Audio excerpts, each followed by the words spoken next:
지금 무당층 이야기 하셨는데 말이죠. 성혜영 의원 어제 SBS 8시 뉴스에서 여론조사 결과 이제 여론조사는 오늘부터는 공표를 못 하는데 아예 못 하는 건 아니죠. 어제까지 한 여론조사는 할 수가 있죠. 발표할 수가 있죠. 오늘부터 선거일 전날까지 한 여론조사를 같은 기간에 발표할 수가 없는 겁니다. 예. 그래서 어제 SBS 8시 뉴스가 여론조사 결과를 발표를 했는데 보도를 해드렸는데 어떤 내용입니까? 뭐 정당 지지도 이런 게 들어갔겠죠? 네, 그렇습니다. 뭐 어제 저희 SBS가 한 여론조사 결과를 보면 뭐 지금까지의 큰 흐름의 변화가 없이 이대로라면 총선에서 여대 야소의 구도가 형성이 될 것이다 하는 게 여론조사의 맥락입니다. 총선 전망을 물어본 질문에 여대 야소를 예상한 응답자가 50.5% 과반이 넘었습니다. 예. 여대 야소를 전망한 사람들이 훨씬 많았다. 20%포인트 이상 더 많았다. 그리고 지역구 투표, 이제 선거 현장에 나가서 투표를 하게 되면 어느 정당에 투표를 하겠습니까? 지역구 후보는 어떻게 나왔습니까? 네, 역시 더불어민주당 후보에게 투표하겠다는 응답자가 45.2%로 가장 많았고요. 그 다음이 미래통합당, 정의당, 민생당 이런 순서로 나왔고 지금 아직까지 지지정당이 없거나 모르겠다고 응답한 유권자들도 10.5%가 나왔습니다. 예, 45대 32 더불어민주당과 미래통합당의 지지율 격차가 13%포인트 정도 났습니다. 그러면 각 지역별로 한번 볼까요? 지역별 민주당과 통합당의 지지율 어떻게 나왔는지. 수도권은 47대 31, 충청권은 42대 27, 호남권은 68대 1, 뭐 압도적이네요. 강원, 제주는 51대 30, 대구, 경북은 미래통합당이 50대 27로 민주당에 앞서 나가는 것으로 어제 여론조사에서 나왔고, 부산, 울산, 경남 지역도 46대 35로 미래통합당이 앞서 나가는 것으로 나왔다. 이렇게 나왔는데, 예, 좋습니다. 부동층, 항상 조금 전에 부동층이 마지막에는 이 선거 결과를 결정짓는다. 늘 전문가들이 이렇게 이야기하고 있는데 부동층은 어떻게 나왔습니까? 부동층이 여전히 상당한 것으로 나타났습니다. 뭐 대표적인 지역은 충청권의 부동층이 제일 많았고요. 네. 유권자가 많은 수도권도 10.2%, 그리고 그 다음으로 유권자 숫자가 많은 부산, 울산, 경남 지역도 10.3%의 유권자가 여전히 지지정당을 결정하지 못했다라고 이렇게 대답을 했습니다. 지금까지 여러분께 보여드린 것은 지역구와 관련한 여론조사 결과입니다. 어제 SBS가 8시 뉴스 통해서 보내드린. 그러면 또 하나의 관심사가 이번에는 비례정당, 1당과 2당이 위성정당까지 만들었는데 말이죠. 비례정당에 대한 지지율은 또 어떻게 나왔습니까? 비례정당도 어제 저희가 보도한 이제 공표할 수 있는 마지막 여론조사에서는 그 앞 여론조사와 뭐 큰 차이가 없었습니다. 여전히 미래통합당이 지금 가장 많은 걸로 나오지만 저 지금 도표는 이제 여권, 더불어시민당과 열린민주당 이 부분이 나눠져 있기 때문에 그런 거고요. 예. 그걸 합하면 결국은 전체적으로는 지금 여권을 지지하는 후보들이 대략 한 40%를 조금 넘는 수준이고, 그다음에 야권을 지지하는 후보들은 합해서 뭐 한 30%가 조금 안 되는 그런 수준이다. 뭐 이렇게 보시는 것이. 예. 지금 성영 의원이 40%라고 이야기한 것은 아마도 더불어시민당의 열린민주당, 정의당까지 묶어서 범여권 이렇게 아마 네, 표현을 하신 것 같네요. 미래한국당이 24, 더불어시민당이 23, 1%포인트 차니까 뭐 사실상 접전이다 이렇게 볼 수가 있을 것 같고, 정의당이 12.5%, 리얼미터 여론조사에서는 한때 3.7%까지 떨어졌었는데 정의당이 12.5%로 많이 올라왔다 이렇게 말씀드릴 수 있을 것 같고, 열린민주당이 다른 여론조사에서는 10%를 넘기는 지지율이 나왔는데 8.6%로 더불어시민당이 일정 부분 올라가고 그만큼 열린민주당의 지지율이 내려갔다 이렇게 볼 수가 있을 것 같은데, 박창환 교수님 어떻습니까? 열린민주당의 지지율이 조금 전 떨어지고 있다 이렇게 본다고 한다면 3.3%포인트 떨어졌고 2.8%포인트 더불어시민당이 올라갔다.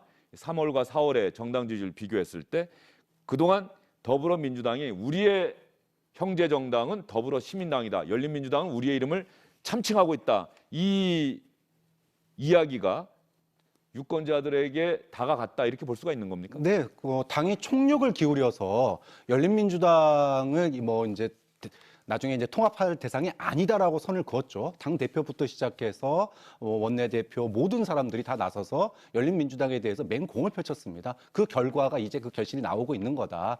그리고 열린민주당에서 빠진 비율이 대부분은 이제 더불어시민당 쪽으로 갔는데 일부는 또 정의당으로 갔어요. 좀 그런 점에서 보면 열린민주당이 초창기, 그러니까 소위 비례 그 막장 공천 얘기가 나왔을 때 그 혜택을 많이 입었는데 이게 좀 민주당에서 좀 다 공격을 하니까 이게 좀 빠졌는데 그렇더라도 지금 7, 8%가 나온다라고 하는 것은 상당히 큰 포지션을 가져가는 거거든요. 좀 그런 점에서 열린민주당의 선전이 굉장히 좀 눈에 띄는 이번에 또 하나의 총선 특징이 되지 않을까라고 하는 거는 뭐 현재까지도 괜찮은 유효한 것 같습니다. 예. 이상희 교수님은 어떻게 보십니까? 어제 SBS 여론조사가 저렇게 나왔는데 말이죠. 일단 뭐 진보 진영의 지지자들이 어느 정도 사태의 본질을 이제 알 수가 있게 아는 그런 단계가 아니냐 이렇게 봅니다. 사태의 본질이라고 하면 이게 뭐냐 무슨 그러면은 말씀이십니까? 실질적으로 뭐 방금 지적을 하셨습니다만 더불어민주당에서 열린민주당과의 관계, 열린시민당인가 관계를 분명하게 이야기를 하고 있지 않습니까? 어떤 뭐 적자론이라든가 이걸 통해서 실질적으로 표의 분산 그리고 지지층의 균열 이런 것들을 굉장히 우려하는 그런 시각으로 해서 총력을 기울여서 그 부분을 설득시키는 과정. 그러니까 처음에는 결국 열린민주당과 더불어민주당은 결국 한 마음이 아니겠느냐라는 것이 진보 진영의 대다수 아마 그런 의심을 하고 있었고 또 그렇게 믿을 수도 있었다는 그런 부분들이 굉장히 많았다는 것이죠. 그래서 이제 민주당이 그러한 노력으로 말미암아 이제 그런 오해들을 다 풀고 예. 그런 식으로 이제 지지층들이 각자의 어떤 회귀하는 그런 움직임을 보이고 있다 이렇게 이제 해석을 할 수가 있습니다. 예. 그러면 1당과 2당 거대 정당들이 이런 위성 정당을 만든 데 대한 그 여론조사에 응하신 분들의 평가는 어떻게 나왔습니까? 일단 부정적인 반응이 더 많았습니다. 이런 위성 비례정당이라는 게 잘못된 선택이다. 한마디로 제도를 악용한 그릇된 행위다라고 하신 분들이 44.3%, 그리고 어쩔 수 없이 뭐 불가피한 선택이었다고 응답한 유권자들은 38.5%에 그쳤습니다. 예. 그런데 이렇게 잘못됐다고 생각은 하면서도 정당, 비례정당은 어디를 지지하십니까 하면은 어쨌든 간에 또 1당과 2당이 만든 비례정당에 대한 지지율이 또 높게 나오고 있는 상황. 유권자들도 뭐 선택을 해야 되니까 그럴 수밖에 없는 상황이긴 합니다만 어쨌든 간에 인식과 행동에 있어서 어떤 차이가 나타나는 게 지금 현재 우리 정치권의 현실이 아닐까 싶고요. 지금 이 모습 여러분께 전해드렸는데 4년 전 이맘때에 조금 전 여론조사 자세한 내용 하나 보여주십시오. 이거는 꼭 하고 넘어가야죠. 이거 안 하면은 또 저희가 선거방송심의위원회로부터 또 지적을 받을 수가 있죠. 네, 그렇습니다. 과거에 한 여론조사도 저희 예. 어제 보도한 여론조사는 뭐 조사 기간은 입소수고요. 보시는 것처럼 4월 4일부터 6일까지 전국의 18세 이상 남녀 1,004명을 상대로 유무선 전화 면접 조사를 통해서 했습니다. 표본 오차는 플러스 마이너스 3.1%고요. 신뢰 수준은 95%의 여론조사였습니다. 자세한 내용은 중앙선거 여론조사 심의위원회 또는 SBS 홈페이지에서 확인하실 수 있습니다. 성경 의원님 읽어주시느라 수고가 많으셨습니다. 이거 사실 선거 여론조사 보내드릴 때마다 참 저희도 곤혹스럽긴 해요. 이거를 너무나 작은 글씨인데 또 이걸 보여드릴 수밖에 없는 이유가 있는 거죠, 성경 의원. 네, 그렇습니다. 이게 여론조사 공표 금지를 한 목적하고도 일맥상통하는데 조작된 여론조사 예. 그리고 뭐 표본 자체가 1,000명, 500명 수준이기 때문에요. 총선의 경우에는 특히 조작이 쉽게 이루어질 수 있다 이런 판단 때문에 더더욱 뭐 중앙선거관리위원회나 관련 기관에서 여론조사의 근거를 명확하게 밝히기를 요구를 하고 있는 상황입니다. 자, 어제 SBS 8시 뉴스에 나간 여론조사에서는 지금 지역구 투표를 하면 어느 정당에 투표하시겠습니다가 45대 32로 나왔습니다. 45대 민주당 45, 미래통합당 32. 그러면 4년 전 이맘때 선거를 한 일주일 정도 남겨둔 상황에서 당시의 여론조사는 어떻게 나왔는지 혹시 기억하십니까? 네, 4년 전인 20대 총선에서는 바로 일주일 남기고 저게 이제 오늘 저희가 전해드린 여론조사하고 똑같습니다. 공표 기간 들어가기 전날 예. 마감한 여론조사 결과인데 새누리당이 당시 여당이었죠. 39%, 더불어민주당이 21%의 정당 지지도로 정당 지지도라는 게 그대로 이제 투표 결과에 반영된다면 지역구 의석도 대략 저런 비율로 대략 나올 것이다 이런 예상이었는데 실제 선거 결과와는 엄청난 괴리가 있었습니다. 예.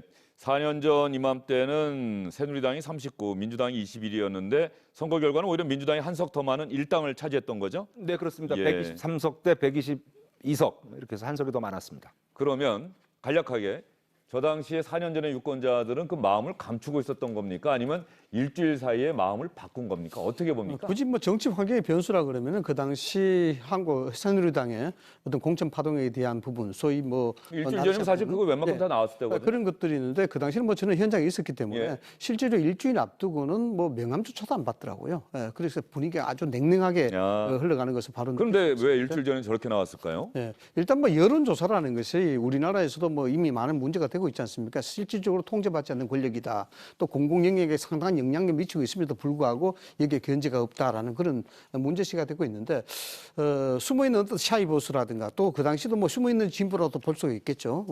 그 당시는 뭐 야당의 입장이었으니까 그런 것들이 어느 정도는 저는 영향을 미쳤다라고 그렇게 생각을 합니다. 그래서 이번 여론조사에도 지금은 뭐 통합당이 좀 열세적인 그런 상황이 있다 하나 향후 선거에서 뭐 구도 자체가 어떻게 바뀔지는 모르겠습니다만은 어느 정도의 좀 변화는 있지 않겠느냐라고 좀 집중을 할 수가 있습니다. 박정환 교수는 어떻게 보십니까?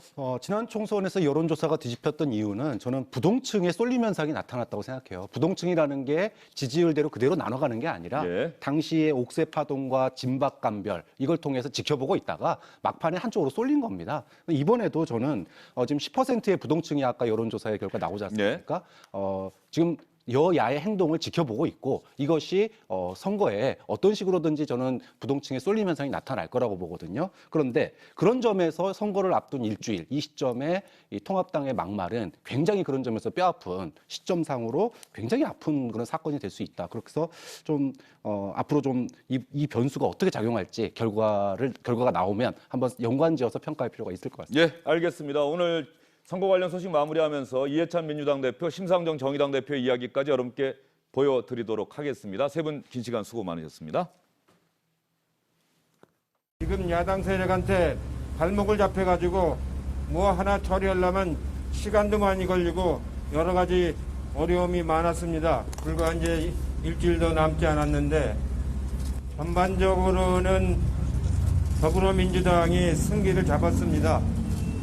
이번에 더불어민주당이 제1당이 되고 더불어시민당과 함께 과반수를 넘겨서 국정을 안정적으로 끌어갈 수 있는 승기를 잡았습니다. 오늘 녹색당과 미래당과 정의당이 함께한 이 자리야말로 21대 총선의 시대 정신을 압축하고 있는 자리라고 생각합니다. 비록 거대 정당들의 위헌적인 위성 정당 간의 경쟁으로 왜곡되었지만 국민 여러분께서 정치 개혁의 길을 지켜주실 것으로 믿습니다.